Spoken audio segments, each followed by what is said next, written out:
ప్రియమైన దేవుని వాళ్ళరా, మనందరం కూడా ఈరోజు మాట్లాడుకున్న అంశం ఏమిటి అంటే ప్రార్థనపై బైబిల్ బోధన.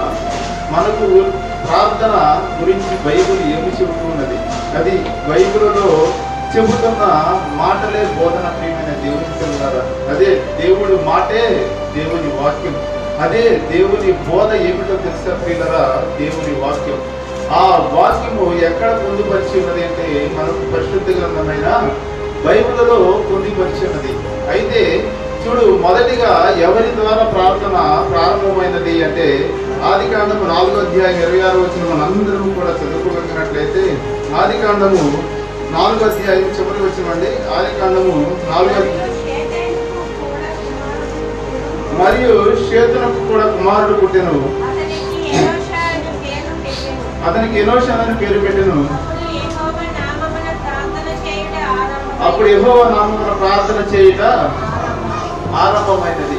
చూడు, ఎనోషాను షేతునకు కుమారుడు పుట్టాడు. ప్రియమైన దేవుని పిల్లలారా, షేతునకు కుమారుడు ఎవరు? ఎనోషాను పుట్టినప్పుడు ఆ దినము నుంచి ఏమైనది అంటే యెహోవా నామమున ప్రార్థన చేయుట ప్రారంభమైనది. ఇది బైబిల్ ప్రార్థనపై బైబిల్ బోధన మొదటిగా మనకు నేర్పుతున్న అంశం.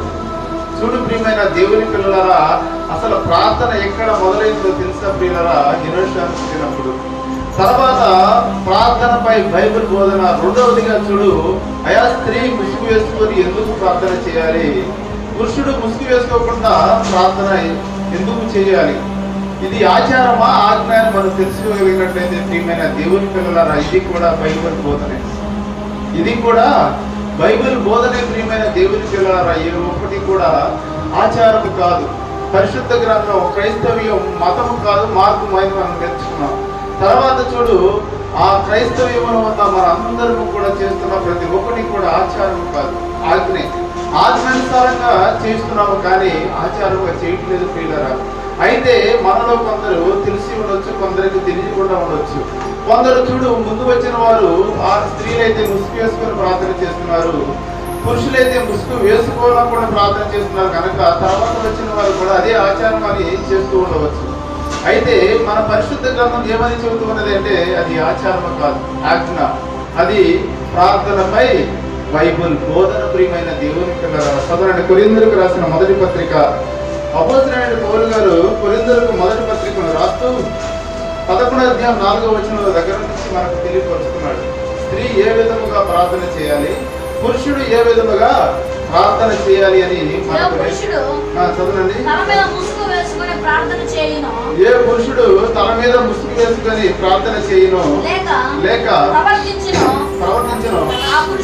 ఆ పురుషుడు తన తలను అవమానపరచును. ఏ స్త్రీ తల మీద ముసుగు వేసుకొనగా ప్రార్థన చేయును లేక ప్రవచించును ఆ స్త్రీ తన తలను అవమానపరచును. ఎలయనగా అది ఆమెకు క్షౌరము చేయబడినట్టుగానే ఉండును. స్త్రీ ముసుగు వేసుకొనని ఎడల ఆమె తల వెంట్రుకలు కత్తిరించుకొనవలెను. క్షౌరము చేయించుకొనుటైనను స్త్రీకి అవమానమైతే ఆమె ముసుగు వేసుకొనవలెను. ఇది దేవుని ఆజ్ఞ. ప్రియమైన దేవుని పిల్లలారా, ప్రతి ఒక్కరికి తెలియవలసినది ఏమిటి? బైబిల్ బోధన. ప్రార్థనపై బైబిల్ బోధన ఏమని చెబుతున్నది అంటే స్త్రీ ముసుగు వేసుకొని ప్రార్థన చేయాలి. స్త్రీ ముసుగు ఎందుకని? తన తల వెంట్రుకలు కత్తిరించుకోవడం స్త్రీకి అవమానకరము కనుక కత్తిరించుకోని ఎడల ఆ స్త్రీ ఏమని ప్రార్థన చేయాలి అంటే ముసుగు వేసుకొని ప్రార్థన చేయాలి అని ప్రార్థనపై మన బైబిల్ బోధిస్తున్నది. అదే బైబిల్ బోధన. చదవండి. పురుషుడైతే దేవుని పోలికయు మహిమనై ఉన్నాడు కనుక తల మీద ముసుగు వేసుకోకూడదు. కానీ స్త్రీ పురుషుని మహిమయై ఉన్నది. ఎలయనగా స్త్రీ పురుషుని నుండి కలిగినే గాని పురుషుడు స్త్రీ నుండి కలగలేదు. మరియు స్త్రీ పురుషుని కొరకే గాని పురుషుడు స్త్రీ కొరకు సృష్టింపబడలేదు. ఇందువలన దేవదూతలను బట్టి అధికారం ఇచ్చిన స్త్రీకి తల మీద ఉండవలెను. స్త్రీకి తల మీద ఉండవలెను. అయితే ప్రభువునందు స్త్రీకి వేరుగా పురుషుడు లేడు. పురుషునికి వేరుగా స్త్రీ లేదు. స్త్రీ పురుషుడు నుండి ఎలాగు కలిగెనో అలాగే పురుషుడు స్త్రీ మూలముగా కలిగెను. కానీ సమస్తమైనవి దేవుని మూలముగా కలిగి ఉన్నవి. మీలో మీరే యోచించుకొనుడి. స్త్రీ ముసుగు లేనిదై దేవుని ప్రార్థించుట తగునా. స్త్రీ ఎలాగ ఉండాలి ప్రియమైన దేవుని పిల్లలారా? ముసుగు వేసుకొని ప్రార్థన చేయాలి. పురుషుడు ముసుగు లేకుండా ప్రార్థన చేయాలి. ఇది ప్రార్థనపై బైబిల్ బోధన. అయితే చూడు, మొదట ఎనోషు పుట్టినప్పుడు దేవుని యెహోవా నామమున ప్రార్థన మొదలైనది. రెండవదిగా చూడగలిగినట్లయితే స్త్రీ ముసుగు వేసుకొని ప్రార్థన చేయాలి. పురుషుడు ముసుగు లేకుండా ప్రార్థన చేయాలి. ఎందుకని? స్త్రీ తన తల వెంట్రుకలు కత్తిరించుకునే అవమానం కనుక కత్తిరించుకోనకుండా ఉన్నప్పుడు ఆ స్త్రీ తన ముసుగు వేసుకుని ప్రార్థన చేయాలి. పురుషుడైతే తన తల వెంట్రుకలు పెంచుకున్నట అవమానకరం కనుక ముసుగు వేసుకోనకుండా ప్రార్థన చేయాలి. తర్వాత చూడు ప్రియమైన దేవుని పిల్లలారా, యెహోవా తండ్రి చెబుతున్నాడు, అయ్యా నాకు ప్రార్థన చేయని యెహోవా తండ్రి ఆసాబు గారితో చెబుతున్నాడు. ప్రియులారా, మూడవదిగా చూడు, ప్రార్థనపై బైబిల్ బోధన యెహోవా తండ్రి ఆసాబు గారితో చెబుతున్నాడు. 50వ కీర్తన 15వ వచనం మనందరం కూడా చదువుకోగలిగినట్లయితే 50వ కీర్తన 15వ వచనం మనందరం కూడా మన దగ్గర ఉన్న పరిశుద్ధ గ్రంథమైన బైబిల్ తెరిచి, ఆపత్కాలమున నీవు నన్ను గూర్చి మొరపెట్టుము, నేను నిన్ను విడిపించెదను, నీవు నన్ను మహిమపరిచింది. ఆసాబు గారు రాసిన కీర్తన. ప్రియమైన దేవుని పిల్లలారా, ఆసాబు గారు ఏమని చెబుతుంటాడంటే, భక్తిహీనులకు అయా చూడు వారు సంతోషంగా ఉంటున్నారు, మాకైతే వేదనలు బాధలు ఇవన్నీ అతడు దేవునితో గోదాడుతూ చెబుతూ ఉన్నప్పుడు దేవుడు ప్రత్యుత్తరం ఇస్తూ ఉన్నాడు. ప్రియులారా, ఏమని ప్రత్యుత్తరం ఇస్తున్నాడో తెలుసా? ఆపత్కాలమున నన్ను గురించి మొరపెట్టుము, నేను నిన్ను రక్షిస్తాను, విడిపిస్తాను అని చెబుతున్నాడు. అదే విధముగా చూడు, యోబు యొక్క స్నేహితుడు ఎలీఫజు గారు చెబుతున్నాడు. ప్రియులారా, ఏమని చెబుతున్నాడు? ఎలీఫజు గారు గుర్తెరిగాడు. ప్రియులారా, యోబు గ్రంథం 22వ అధ్యాయం 27వ వచనం మనందరం కూడా చదువుకోగలిగినట్లయితే, నీవు ఆయనకు ప్రార్థన చేయగా ఆయన నీ మనవి ఆలకిస్తాడు. మనందరం కూడా దేవునికి ప్రార్థన చేయాలి అని ఇప్పుడు ఉన్న మనుషులు కానీ ఇర్మియా గారితో కూడా దేవుడు చెబుతున్నాడు. ప్రియమైన దేవుని పిల్లలారా, ఇర్మియా గ్రంథం 33వ అధ్యాయం 3వ వచనంలో దేవుడు చెబుతున్నాడు, నాకు మొరపెట్టుము, నేను నీకు ప్రత్యుత్తరం ఇచ్చేదను. దేవుడు చెబుతూ ఉన్నాడు. ఏమని చెబుతున్నాడయా? ఆపత్కాలంలో నాకు మొరపెట్టు, నేను నిన్ను విడిపిస్తాను, కష్టకాలమందు నీవు నాకు మొరపెట్టు, నేను నిన్ను రక్షిస్తాను అని చెబుతూ ఉన్నాడు. ప్రియమైన దేవుని పిల్లలారా, అయితే చూడు, ఇక్కడ యోబునే ప్రార్థన చేస్తున్నారు. ఎవరు? దావీదు మహారాజు. కీర్తన గ్రంథము 63వ కీర్తన 1వ వచనం మనందరం కూడా చదువుకోగలిగినట్లయితే, దేవా నా దేవుడు నీవే, యోబునే నిన్ను వెదుకుదును. దావీదు మహారాజు చూడు ప్రియమైన దేవుని పిల్లలారా తిరిగాడు. ప్రార్థనపై బైబిల్ బోధన చూడు ప్రియమైన దేవుని పిల్లలారా, ప్రార్థన అనగా దేవునితో మన అవసరాలను చెప్పుకొనటం, మనకున్న శ్రమల గురించి చెప్పుకొనటం, మన యొక్క బాధల గురించి చెప్పుకొనటం. ప్రియులారా, ఒక తల్లి చూడు, ఒక బిడ్డ అవసరాన్ని తల్లికి చెప్పకపోతే తల్లి ఆకలి గుర్తిరగదు. అమ్మ నాకు ఆకలి అని చెబితేనే తల్లి అన్నము పెట్టి బిడ్డ ఆకలిని తీరుస్తూ ఉన్నది. అదేవిధంగా దేవుడు చెబుతూ ఉన్న మాటలు దావీదు మహారాజు గుర్తెరిగాడు. యోబునే మొరపెడుతున్నాడు. చూడు ప్రియమైన దేవుని పిల్లలారా, తన భార్య పిల్లలందరినీ కూడా ఎత్తుకుని వెళ్ళిపోయారు. వారు సిక్లకులకు వచ్చినప్పుడు అందరినీ ఎత్తుకుని వెళ్ళిపోయినప్పుడు అతడు ఎగిన తన బలముతో, తన జ్ఞానముతో, తన శౌర్యముతో యుద్ధానికి వెళ్ళలేదు. ప్రియులారా, తన శౌర్యముతో యుద్ధానికి వెళ్ళాల. సమూయేలు గారు రాసిన మొదటి గ్రంథము 30వ అధ్యాయం 1వ వచనం దగ్గర నుంచి మనందరం కూడా చదువుకోగలిగినట్లయితే, సమూయేలు గారు రాసిన మొదటి గ్రంథం 30వ అధ్యాయం 1వ వచనం అండి. దావీదును అతని జనులను మూడవ దినమందు సిక్లగునకు వచ్చిరి. అందులో అమాలేకీయులు దండెత్తి దక్షిణ దేశం మీదను దక్షిణ దేశం మీదను సిక్లగు మీదను పడి సిక్లగు మీదను పడి కొట్టి దానిని తగులబెట్టి గనులనేమి అల్పులనేమి అందులో ఉన్న ఆడవారందరిని చెరపట్టుకొని చంపక వారిని తీసుకుని వెళ్ళిపోయారు ప్రియులారా. వారు సిక్లగునకు వచ్చినప్పుడు అందరూ కూడా తీసుకుని వెళ్ళిపోయినప్పుడు రాజు కదా, తనకు సైన్యం ఉన్నది, తన వీరుడు ఎలా 6 మూరల ధ్యానుడు ఉన్న గొలియాతును చంపిన బలశౌర్యుడు ప్రియమైన దేవుని పిల్లలారా. అయితే తన జ్ఞానము అయా నాకు బలం ఉన్నది అనుకోవాలా, తనకు శౌర్యం ఉన్నది అనుకోవాలా, తనకు సైన్యం ఉన్నది అనుకోవాలా, తన ఎక్కిన వారి మీదకి సిక్లగు మీదకి వెళ్ళలేదు ప్రియమైన దేవుని పిల్లలారా. అతనికి ప్రార్థనపై గుర్తిరిగాడు. ప్రార్థన చేస్తే దేవుని యొక్క బలాన్ని గుర్తిరిగాడు ప్రియమైన దేవుని పిల్లలారా. 6వ వచనం చదవండి. అతడు చూడు దేవునికి ప్రార్థన చేస్తున్నాడు. దావీదు మిక్కిలి దుఃఖపడెను మరియు తమ కుమారులను బట్టి కుమార్తెలను బట్టి జనులందరికీ ప్రాణము విసికినందున రాడు రువ్వి దావీదును చంపుదాం రండని వారు చెప్పుకొనగా దావీదు తన దేవుడైన యెహోవాను బట్టి ధైర్యము తెచ్చుకొనెను. పిమ్మట దావీదు ఎఫోదు తెమ్మని యాజకుడగు అబీమెలెకు కుమారుడైన అబ్యాతారుతో చెప్పగా అబ్యాతారు ఎఫోదును దావీదు వద్దకు తీసుకుని వచ్చింది. నేను ఈ దండును తరిమిన ఎడల దాన్ని కలుసుకుందని యెహోవా యొద్ద దావీదు విచారణ చేస్తున్నాడు, ప్రార్థన చేస్తున్నాడు ప్రియమైన దేవుని పిల్లలారా. దావీదు చూడు ప్రార్థనలో ఉన్న శక్తిని గుర్తిరిగాడు, బైబిల్లో ప్రార్థనపై బైబిల్ బోధనను గుర్తిరిగాడు ప్రియమైన దేవుని పిల్లలారా. ఇన్నాడే చూసా మోషే గారు ప్రార్థన చేశాడు మిరియాము గారి గురించి. మిరియాము పుష్టిగలదిగా మారిపోయినప్పుడు మోషే గారు మిరియాము గురించి ప్రార్థన చేసినప్పుడు తన పుష్టి ఏమైపోయినది, నయమైపోయినది. ఇవన్నీ కూడా ముందు జరిగిన సందర్భాలన్నీ కూడా బైబిల్లో ఉన్న ప్రార్థనపై బైబిల్లో ఉన్న బోధనను గుర్తిరిగాడు. ఎవరయ్యా అంటే దావీదు గారు.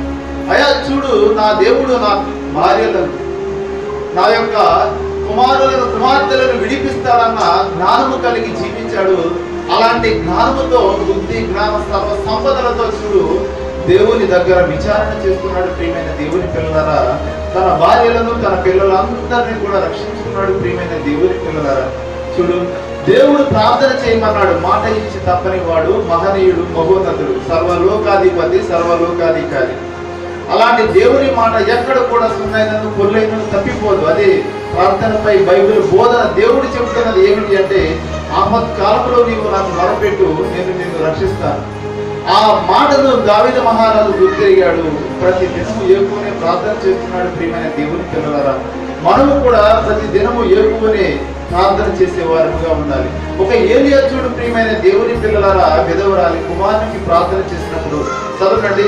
రాజుల మొదటి గ్రంథం 17వ అధ్యాయం 21వ వచనం మనందరం కూడా చదువుకోగలిగినట్లయితే, రాజుల మొదటి గ్రంథము ఆ చిన్నవాని మీద నుమారు తాను పారదూచుకొని యెహోవా నా దేవా నా మొర ఆలకించి ఈ చిన్నవానికి యెహోవాకు ప్రార్థింపగా యెహోవా ఏలియా చేసిన ప్రార్థన ఆలకించి ఆ చిన్నవానికి ప్రాణము మరలా రానిచ్చినప్పుడు వాడు బ్రతికను. ఏలియా చూడు ప్రియమైన దేవుని పిల్లలారా, విధవరాలి శారీపతిలో ఉన్న విధవరాలి కుమారుడు చనిపోయాడు ప్రియమైన దేవుని పిల్లలారా. తమ కరువులో తమకు ఆహారాన్ని పెట్టిన విధవరాలి కుమారుడు చనిపోయినప్పుడు ఆమె నిమిత్తం ప్రార్థన, ఆ కుమారుని నిమిత్తము ఏలియా గారు ప్రార్థన చేసినప్పుడు ప్రియమైన దేవుని వాళ్ళరా, ఏలియా గారి యొక్క ప్రార్థన విని దేవుడు ఆ విధవరాలి కుమారుని రక్షించాడు. మనం కూడా చూడు ప్రార్థన చేయలేకపోతున్నాము, కానీ ప్రార్థన చేస్తే దేవుడు సమస్తమును జరిగించడానికి సమర్థుడై ఉన్నాడు ప్రియమైన దేవుని పిల్లలారా. కాకపోతే ఆ సమర్థతను మనం తెలుసుకోలేకపోతున్నాం. అంటే దేవునికి ప్రార్థన చేయలేకపోతున్నాము కనుక దేవుని యొక్క బలాన్ని తెలుసుకోలేకపోతున్నాము. దేవుని యొక్క సమర్థతను మనం గుర్తిరగలేకపోతున్నాం ప్రియమైన దేవుని పిల్లలారా. చూడు, ఏలియా గారు ప్రార్థన చేశాడు. తర్వాత చూడు, ఏలియా గారి యొక్క శిష్యుడు ఎలీషా గారు ప్రార్థన చేస్తున్నాడు ప్రియమైన దేవుని పిల్లలారా. రాజుల 2వ గ్రంథము 6వ అధ్యాయం 7వ వచనం దగ్గర నుంచి మనందరం కూడా చదువుకోగలిగినట్లయితే, రాజుల 2వ గ్రంథము 6వ అధ్యాయం 7వ వచనం దగ్గర నుంచి మనందరం కూడా మన దగ్గర ఉన్న పరిశుద్ధ గ్రంథమైన బైబిల్ తెరిచి చదువుకోగలిగినట్లయితే ప్రియమైన దేవుని పిల్లలారా, చదవండి. అతడు వాటిని పట్టుకొనమని వానితో చెప్పగా 17వ వచనం దగ్గర చదువుకున్నాను. సారీ. యెహోవా వీడు చూసినట్లు దయచేసి దయచేసి వీడి కళ్ళను తెరవమని ఎలీషా ప్రార్థన చేయగా యెహోవా ఆ పనివాని కళ్ళను తెరవజేసెను. ఆ పనివాని కళ్ళను తెరవజేసెను.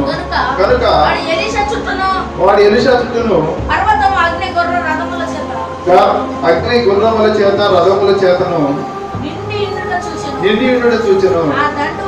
ఆ దండువారు అతని సమీపించినప్పుడు ఎలీషా ఈ జనులను అంధత్వముతో మొత్తమని యెహోవాను వేడుకొనగా ఆయన ఎలీషా చేసిన ప్రార్థన చొప్పున వారిని అంధత్వముతో ఒత్తిడి. ఇక్కడ సిరియా రాజు ప్రియమైన దేవుని పిల్లలారా, ఇశ్రాయేల్ రాజ్యం మీదకి యుద్ధానికి వస్తూ ఉన్నప్పుడు ఇక్కడ ఇశ్రాయేల్ రాజు సిరియా రాజు వేస్తున్న ఉపాయాలన్నీ కూడా ఏమైపోతున్నాయి అంటే తుత్తునీయులుగా మారిపోతున్నాయి. ఎందుకని ప్రవక్త తెలియపరుస్తున్నాడు ప్రియమైన దేవుని పిల్లలారా, అయా ఈ విధముగా యుద్ధము చేయబోతున్నాడు సిరియా రాజును తెలిసిపరిచినప్పుడు ఇశ్రాయేల్ రాజు జాగ్రత్త పడి యుద్ధము లేకుండా అక్కడ అతడు రక్షింపబడుతూ ఉన్నాడు, తన రాజ్యాన్ని కాపాడుకుంటూ ఉన్నాడు. ప్రియులారా, కాపాడుకుంటూ ఉన్నప్పుడు ఏమి జరిగినది అంటే అక్కడ సిరియా రాజు అడుగుతున్నాడు, ఏంది ఈ విధంగా జరుగుతున్నది, మనలో ఎవరైనా ఉన్నారంటే కాదయ్యా, ఇశ్రాయేల్లో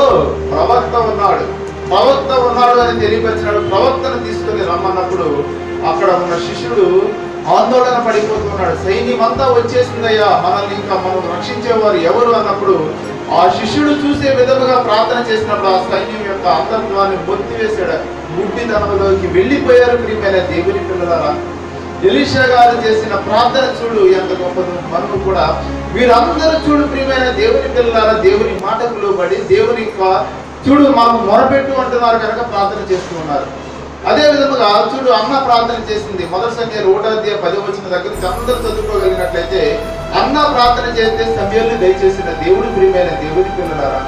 తర్వాత చూడు, రాజుల 2వ గ్రంథం 20వ అధ్యాయం 1వ వచనం దగ్గర నుంచి మనందరం చదువుకోగలిగినట్లయితే హిజ్కియా ప్రార్థన చేశాడు. హిజ్కియా చూడు, అయా యథార్థవంతుడైన ఈ సన్నిధిని ఎట్లు నడుచుకుంటున్నా అన్నప్పుడు మళ్ళా యెషయాని నడిమిశాల్లో నుంచి రప్పించి, అయ్యా హిజ్కియాకి 15 సంవత్సరాల ఆయుష్ను పొడిగిస్తున్నానని దేవుడు సెలవించాడు ప్రియమైన దేవుని పిల్లలారా. యోనా సముద్రంలో పడిపోయినప్పుడు యోనా గ్రంథం 2వ అధ్యాయం 3వ వచనం దగ్గర మనందరం కూడా చదువుకోగలిగినట్లయితే, యోనా మత్స్యం సముద్రంలో పడిపోయినప్పుడు యోనా ప్రార్థన చేస్తే మత్స్యం కారణ ఇచ్చిన దేవుడు ప్రియమైన దేవుని పిల్లలారా. చూడు, ఇక్కడ ఇశ్రాయేలు ప్రజలు ఎక్కడ ఐగుప్తు యొక్క బానిసత్వానికి గురి అయిపోయి నిర్గమకాండం 2వ అధ్యాయం 23వ వచనం మనందరం కూడా చదువుకోగలిగినట్లయితే, వీరందరూ కూడా 430 సంవత్సరములు ఐగుప్తు బానిసత్వంలోకి వెళ్ళిపోయి అప్పుడు వారు మొరపెట్టినప్పుడు మోషేను ఒక నాయకుడిగా నిర్మించుకొని ఐగుప్తు బానిసత్వం నుంచి విడిపించిన దేవుడు ప్రియమైన దేవుని పిల్లలారా. చూడు, వీరందరినీ కూడా రక్షిస్తున్న దేవుడు. పౌలు శీలలు చూడు చెరసాలలోకి వెళ్ళిపోయారు. ఎక్కడ అపోస్తుల కార్యం 16వ అధ్యాయం 23వ వచనం దగ్గర నుంచి 30వ వచనం వరకు చదువుకోగలిగినట్లయితే, ఇక్కడ చూడు ప్రియమైన దేవుని వల్ల వారు చెరసాలలోకి వెళ్ళిపోయారు, కష్టాలలోనికి వెళ్ళిపోయారు, వారు బాధ ఇంకెవరు తప్పిస్తారన్న ఆందోళనలోకి వెళ్ళిపోయారు. ప్రియులారా, వెళ్ళిపోయినప్పుడు రక్షించే నాదుడు లేడు, ఎవరు రక్షించేది అన్నప్పుడు వారికి దేవుని వాక్యం గుర్తొచ్చింది, ప్రార్థనపై బైబిల్ చేసిన బోధన గుర్తొచ్చింది. ప్రియమైన దేవుని పిల్లలారా, మేము దేవునికి ప్రార్థిస్తే దేవుడు సహాయకుడై ఉంటాడు, దేవుడు మమ్మల్ని నడిపిస్తాడు. ఈ చెరసాల నుంచి దేవుడే మమ్మల్ని నడిపిస్తాడని కీర్తన పాడుచు దేవుని ప్రార్థించినప్పుడు చెరసాల పునాదులన్నీ కూడా బద్దలైపోయి ప్రియమైన దేవుని పిల్లలారా. చూడు, ఈ విధముగా చూడు, ప్రార్థనపై బైబిల్ బోధ ప్రార్థన దేవుడు ఏమని చెబుతున్నా అంటే, మన ముందు ఉన్న విశ్వాసులు కానీ ప్రవక్తలు కానీ ప్రతి ఒక్కరు కూడా దేవునికి ప్రార్థన చేశారు. ఆ ప్రార్థన ద్వారా వారు ఎలా మారిపోయారంటే తమ అవసరాలను తీర్చుకున్నారు, తమ యొక్క బాధలను పోగొట్టుకున్నారు, తమ శ్రమలో నుంచి బయటకు వచ్చారు, తమ యొక్క దేవుని అపవాది క్రియలను లయపరిచారు. ప్రియమైన దేవుని పిల్లలారా, దేవుని యొక్క ప్రార్థనకు అంత విలువ ఉన్నది, అంత శక్తి ఉన్నది. కాకపోతే మనం దాన్ని చిన్నగా చూస్తున్నాం కనుక అది తేలికైపోయినది, అది మన ఊహకు చిన్నదిగా కనపడుతుంది ప్రియమైన దేవుని పిల్లలారా. అయితే చూడు, దేవుని చట్టం ఎలాగ ఉంటుంది అంటే మన యొక్క ఈ లోక చట్టానికి దేవుని చట్టానికి విరుద్ధముగా ఉంటున్నది. ఎలాగా? ఈ లోకంలో చూడు, మనం ఎలాగ ఉంటాం ప్రియమైన దేవుని వాళ్ళరా? పని చేస్తే జీతం, పని చేయకపోతే జీతం లేదు. పని చేస్తే జీతం ఉన్నది, పని చేయకపోతే జీతం లేదు. దేవుని చట్టములు అలాగా లేదు ప్రియులారా. పని చేస్తే జీతం, పని చేయకపోతే శిక్ష. పని చేస్తే జీతం, పని చేయకపోతే శిక్ష. ఇక్కడ చూడు ప్రియమైన దేవుని వాళ్ళరా, దేవుడు నాకు మొరపెట్టుము, నేను నీకు ఉత్తరం ఇచ్చేదని అంటున్నాడు. ఆపత్కాలంలో నిన్ను కాపాడుతానంటున్నాడు. ఇప్పుడు వరకు చూడగలిగినట్లయితే ఒక దావీదు ప్రార్థన చేసి తమ కుమారులను, కుమార్తెలను, భార్యలను కాపాడుకున్నాడు.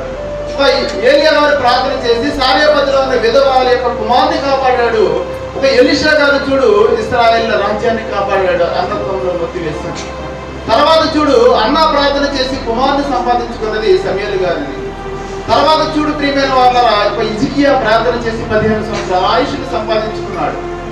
యోనా ప్రార్థన చేసి తన ప్రాణాన్ని కాపాడుకున్నాడు. అదేవిధంగా మీరు పౌలు శీలలు ప్రార్థన చేసి ప్రియమైన దేవుని పిల్లలరా ఎలాగో ఉన్నారు? వారందరూ కూడా చెరసాల నుంచి బయటికి వచ్చి వేశారు, రాజ్య సువార్తను ప్రకటించారు. ఈ విధముగా ఫలితాలను పొందారు, శ్రమల్లో నుంచి విడుదల పొందారు. ఈ విధముగా వారందరూ కూడా తమ ఉన్న స్థితులలో నుంచి బయటికి వచ్చి వేశారు ప్రియమైన దేవుని పిల్లలారా. దురవస్థలో నుంచి మంచి స్థితిలోనికి దేవుడు బయటికి వారిని తీసుకుని వచ్చాడు.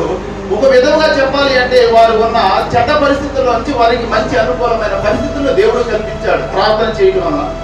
అయితే దేవుని చట్టం ఏమని చెబుతుంది అంటే ప్రియమైన దేవుని వాళ్ళరా, ప్రార్థన చేస్తే నీకు ఎలాంటి పరిస్థితులైనా తీసివేస్తాడు, మంచి పరిస్థితులు కల్పిస్తాడు. ప్రార్థన చేయకపోతే అయ్యా ఏమన్నది, నేనున్న స్థితిలోనే ఉంటానంటే అది దేవుడు అలాగ అంటలేదు ప్రియమైన దేవుని పిల్లలారా. ప్రార్థన చేయకపోవడమే పాపం. అది ప్రార్థన చేస్తే ఫలితం, ప్రార్థన చేయకపోతే పాపం. దేవుని మాట చూడు, దేవుని చట్టం చూడు ప్రియులారా ఎలాగ ఉన్నది? పని చేస్తే జీతం, పని చేయకపోతే శిక్ష. అదే ఈ లోకంలో అయితే ఎలాగ ఉంటుంది? పని చేస్తే జీతం, పని చేయకపోతే ఏమీ లేదు. దేవుని రాజ్యాంగం, దేవుని చట్టం అలాగ చూడలేదు ప్రియులారా. వాక్యానుసారంగా నడుచుకుంటే నిత్య జీవం, వాక్యానుసారంగా నడుచుకోకపోతే రాత్రి మనం విన్నాం నిత్య పాతాళం. అయితే చూడు, సమూయేలు గారు రాసిన మొదటి గ్రంథము 12వ అధ్యాయం 23వ వచనంలో ప్రార్థనపై బైబిల్ బోధన చెబుతున్న మరి ఒక అంశం, నా మట్టుకు ప్రార్థన చేయడం మానుట వలన యెహోవాకు విరోధముగా పాపము చేసిన వాడని అవుతున్నాడు.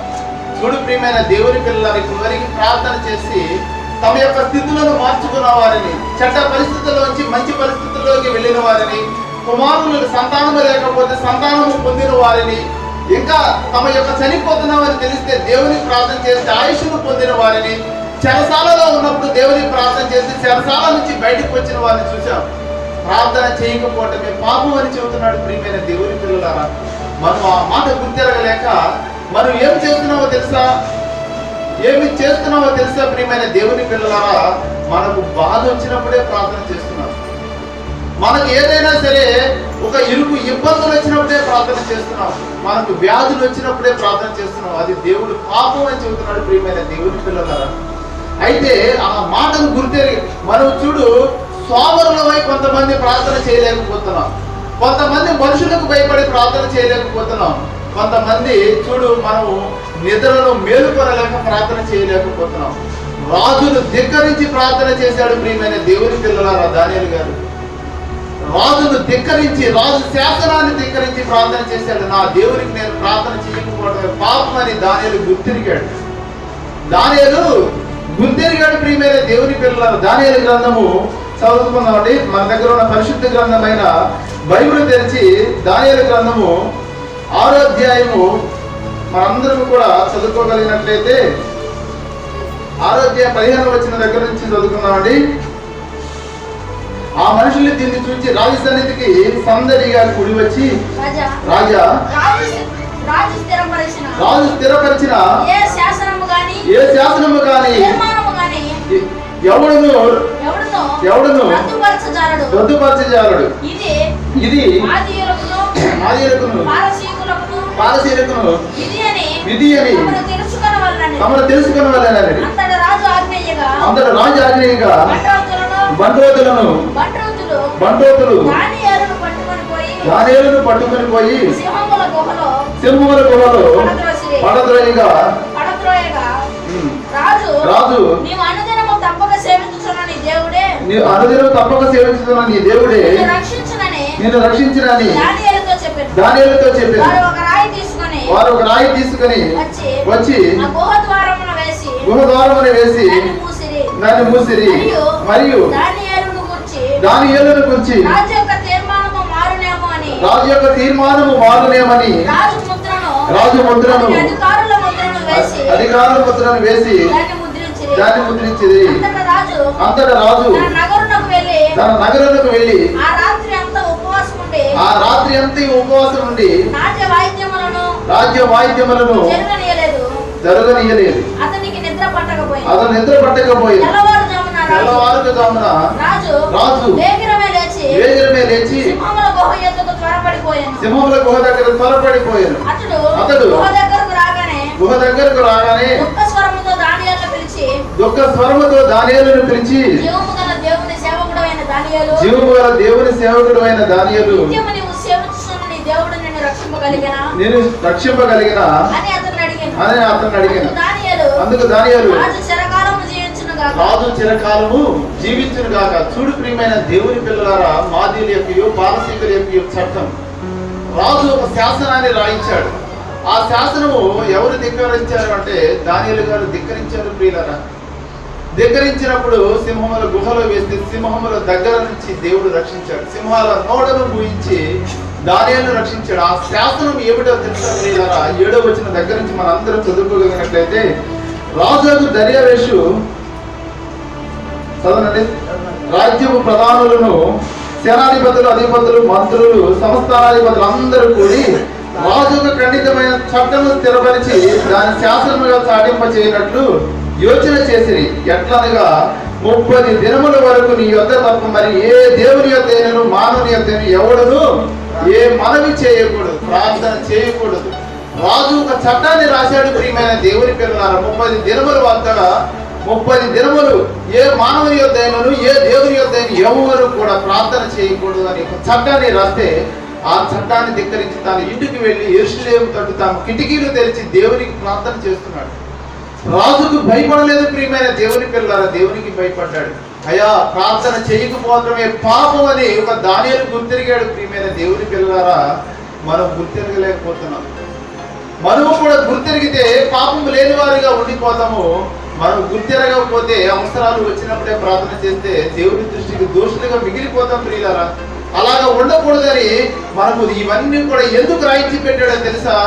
చదవనండి, రోమీయులకు రాసిన పత్రిక అపోస్తలుడైన పౌలు గారు 15వ అధ్యాయం 4వ వచనంలో ఇవన్నీ ఏదో రాసి ఉన్నవిలే, వాటిని అని అనుకోవడానికి లేదు. వీటన్నిటిని కూడా దేవుడు ఎందుకు రాసి పెట్టాడో కూడా మనకు చెబుతూ ఉన్నాడు. ప్రియులారా, రోమీయులకు రాసిన పత్రిక అపోస్తలుడైన పౌలు గారు 15వ అధ్యాయం 4వ వచనంలో చెబుతూ ఉన్నాడు, ఎలయనగా ఓర్పు వలన లేఖనముల వలన ఆదరణ వలన మనకు నిరీక్షణ కలుగుటకై పూర్వమందు రాయబడినవన్నీ మనకు బోధ కలుగు నిమిత్తము రాయబడి ఉన్నవి. మనందరికీ కూడా బోధ నేర్చుకోవడానికి, వీటి ద్వారా మనం నేర్చుకోవడానికి దేవుడు రాయించి పెట్టాడు. పిల్లరా, అంతేగాని ఏదో దేవుడు రాయించి పెట్టాడులే వీళ్ళు చెప్తున్నారు అనుకోవడానికి వీలు లేదు. అలాంటి ఆలోచనగా ఉండడానికి అసలు ఉండకూడదు. ప్రియమైన దేవుని పిల్లలారా, బైబుల్ ప్రార్థనపై బైబుల్ బోధన చెబుతున్న చూడు. యెరూషు పుట్టినప్పుడు ప్రార్థన మొదలైనది. ఒక స్త్రీ ముసుగు వేసుకొని ప్రార్థన చేయాలి, పురుషుడు ముసుగు లేకుండా ప్రార్థన చేయాలి. మూడవదిగా చూడు ప్రియమైన దేవుని వలన దేవుడు అందరినీ ప్రార్థన చేయమంటున్నాడు. ప్రార్థన చేసిన వారి స్థితి గతులను మార్చాడు.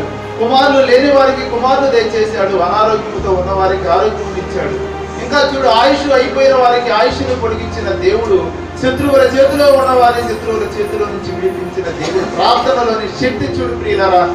ఇంకా చూడు, యెహోషువ ప్రార్థన చేస్తే సూర్య చంద్రులే ఆగిపోయారు. ప్రియమైన దేవుని పిల్లలారా, యెహోషువ గ్రంథము 10వ అధ్యాయం 12వ వచనం మనందరం కూడా చదువుకోగలిగినట్లయితే, యెహోషువ ప్రార్థన చేస్తే సూర్య చంద్రులే ఒక నాడెల్లా ఒక దినమెల్లా నిలిచిపోయారు. ప్రియమైన దేవుని పిల్లలారా, ప్రార్థనలోని శక్తి చూడు ఎంత గొప్పదో. యెహోవా ఇశ్రాయేలుల ఎదుట అమోరీయులను అప్పగించిన దినమున అమోరీయులను అప్పగించిన దినమున ఇశ్రాయేలీయులు నిలుచుండగా యెహోషువ యెహోవాకు ప్రార్థన చేశాను. సూర్యుడా నీవు గిబియోనులో నిలువుము, చంద్రుడా నువ్వు అయ్యాలోను లోయలో నిలువుము. జనులు తమ శత్రువుల మీద పగ తీర్చుకునే వరకు సూర్యుడు నిలిచెను, చంద్రుడు ఆగిపోయారు. ప్రియమైన దేవుని పిల్లలారా, ప్రార్థనకున్న శక్తి చూడు.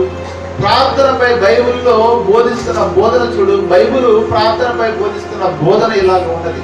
ప్రార్థన గొప్పది అని బైబిల్ మనకు బోధిస్తున్నది. ప్రియమైన దేవుని పిల్లలారా, ఏలియా గారు ప్రార్థన చేస్తే వర్షం ఆగిపోయినది.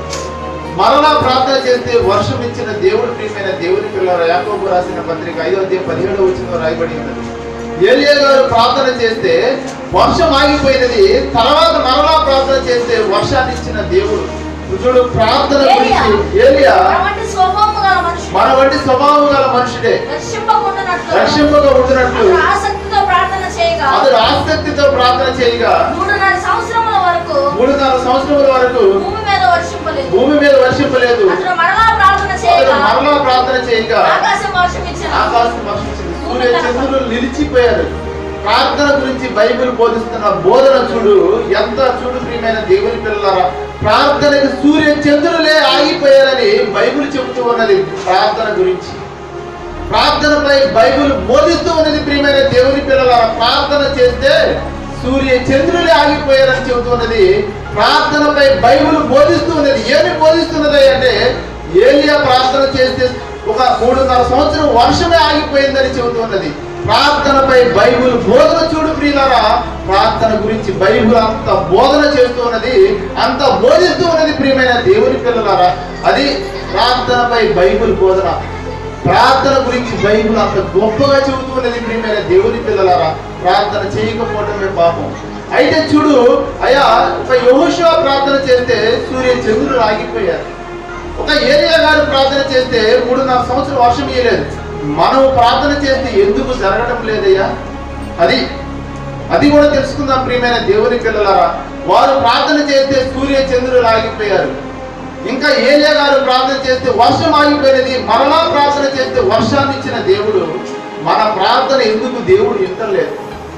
మన ప్రార్థన చేస్తే దేవుడు ఎందుకు ఆలకించట్లేదు? వాటికంటే చిన్నవి కాదా మనం చేసే ప్రార్థన?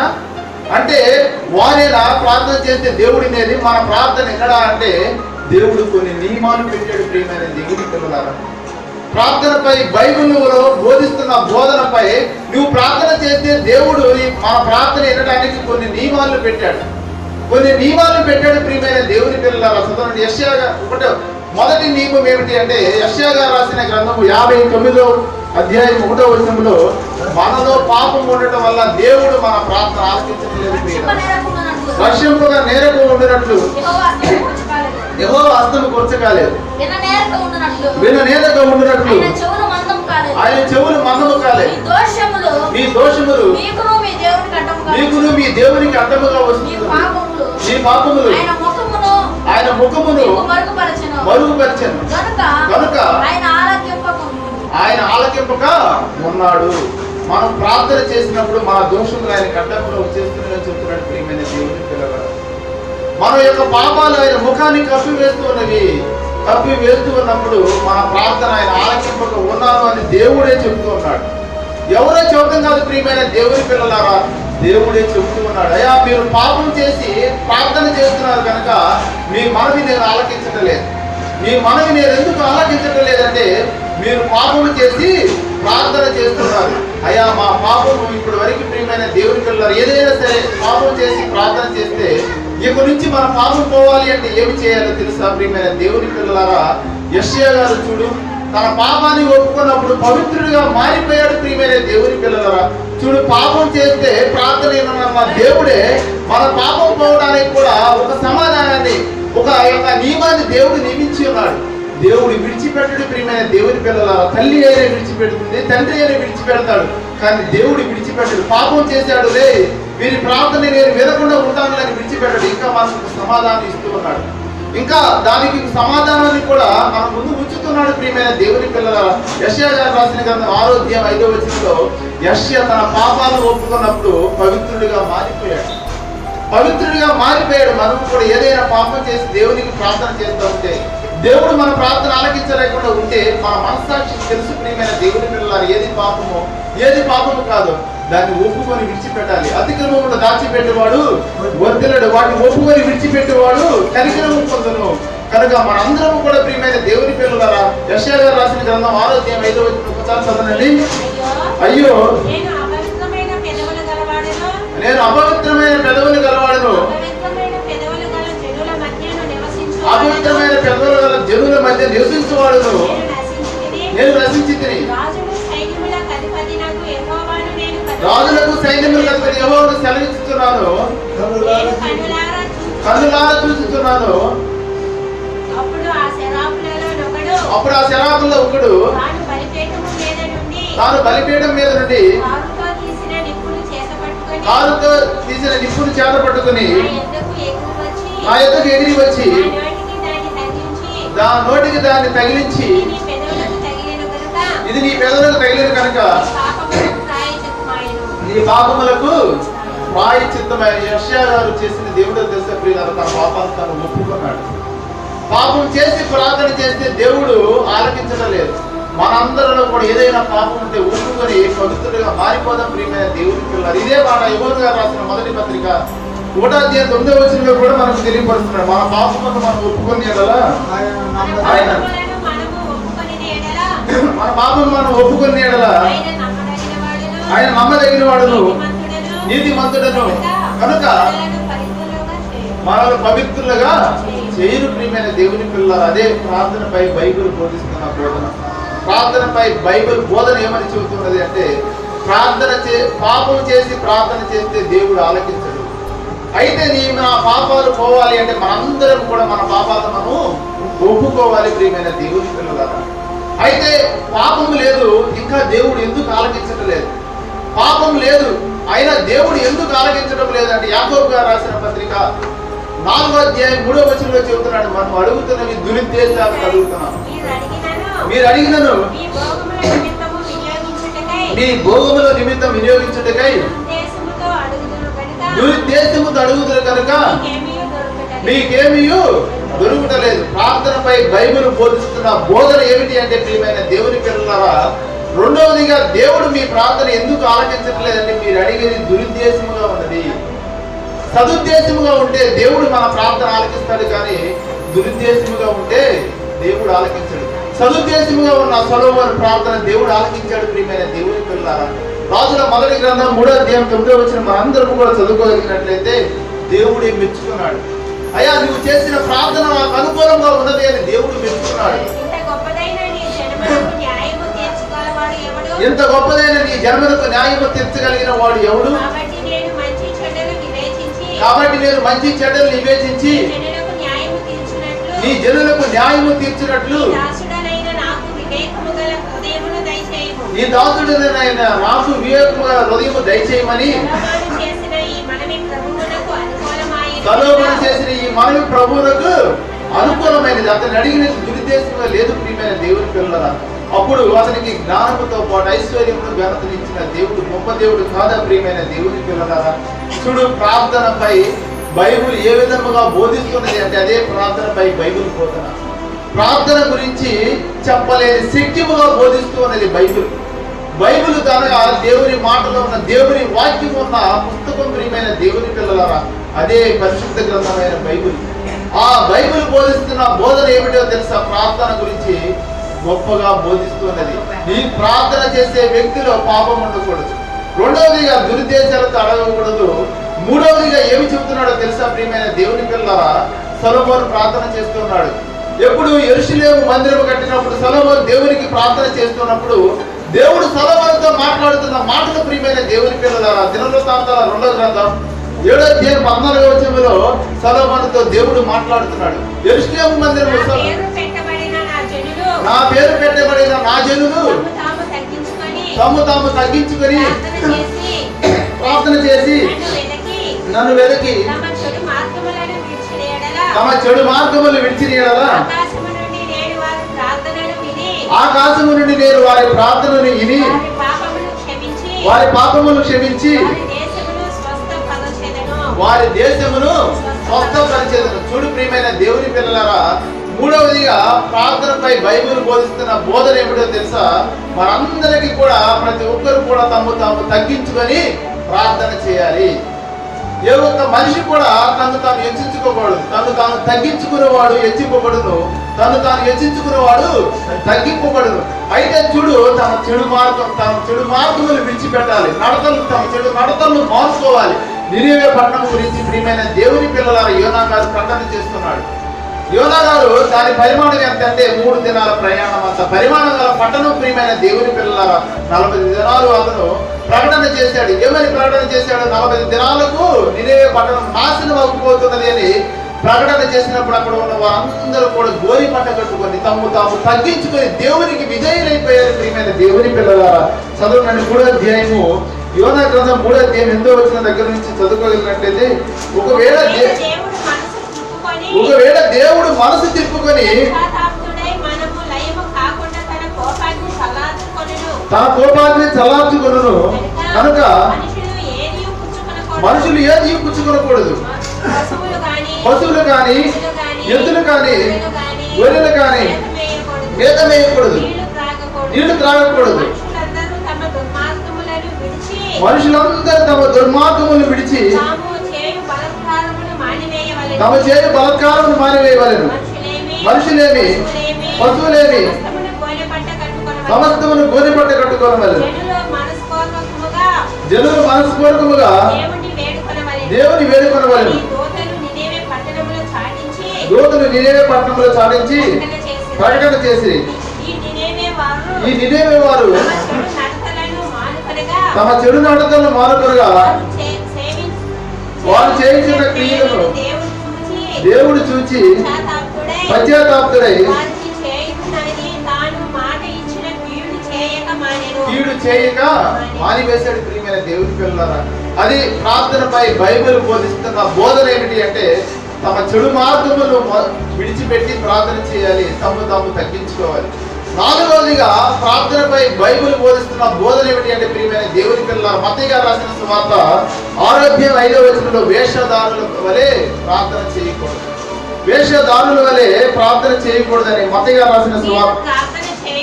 మీరు ప్రార్థన చేయనప్పుడు వేషధారుల వలె ఉండవద్దు. వేషధారిలా ఉండి పాపిగానే మిగిలిపోయాడు. ప్రియమైన దేవుని పిల్లలారా, ఎవరంటే లూకా గారు రాసిన సువార్త 18వ అధ్యాయం 10వ వచనం దగ్గర నుంచి మనం చదువుకోగలిగినట్లయితే, ప్రార్థన చేయడానికి 2 మనుషులు దేవాలయములకు వెళ్ళేది. వారిలో ఒకడు పరిసయ్యుడు, ఒకడు సుంకరి. పరిసయ్యుడు నిలబడి, దేవా, చోరులను అన్యాయస్తులను వ్యభిచారి ఇతర మనుషులు నేను నీ సుంకరి వల్ల నేను ఉండనందుకు నీకు కృతజ్ఞతాస్తుతులు చెల్లించుతున్నాను. వేషధారిలా ప్రార్థన చేస్తున్నాడు. పక్కన ఉన్న వారిని చిన్నగా చేసి ప్రార్థన చేస్తున్నాడు. తానే గొప్పవాడు అనుకున్నాడు.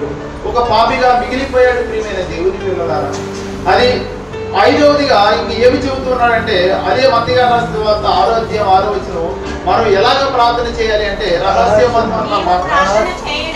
మీరు ప్రార్థన చేయనప్పుడు మీ గదిలోనికి వెళ్ళి తలుపు వేసి రహస్యమందున నీ తండ్రికి ప్రార్థన చేయాలి. అది ప్రార్థనపై బైబిల్ బోధిస్తున్న బోధన ఏమిటో తెలుసా? తప్పనిసరిగా ప్రార్థన చేయాలి. ప్రార్థన చేసిన వారిని దేవుడు విడిచిపెట్టడు. ప్రార్థన చేయకపోవటమే పాపం. పాపులు దేవునికి దూరస్తులు. పాపులందరికీ దేవుడు ఎలా ఉంటాడు? శత్రువులా ఉంటాడు. ప్రియమైన దేవుని పిల్లలారా, మనలో పాపం ఉండకూడదు. 2వది దురుద్దేశాలు తలగకూడదు.